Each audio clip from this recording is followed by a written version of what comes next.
1933 मध्ये सांगली येथे एका लहान मुलीचा जन्म झाला. लहान वयातच वडिलांचं निधन झालं. घराची जबाबदारी खांद्यावर आली. लोकांनी नाकारलं. कमी दर्जाची गाणी मिळाली, पण त्या थांबल्या नाहीत. मग त्यांची भेट झाली ओ.पी. नय्यर यांच्याशी आणि सुरुवात झाली त्यांच्या हिट गाण्यांची. नंतर आर.डी. बर्मन यांच्यासोबत त्यांनी एकापेक्षा एक अशी सुपरहिट गाणी दिली. 20 पेक्षा जास्त भाषांमध्ये हजारो गाणी त्यांनी गायली. त्यामुळे गिनीज वर्ल्ड रेकॉर्डमध्ये पण त्यांच्या कार्याची दखल घेण्यात आली.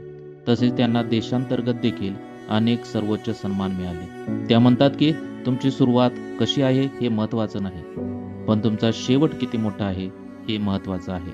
तसेच ते आणखीन म्हणतात की स्वप्न मोठी ठेवा आणि कधीही हार मानू नका.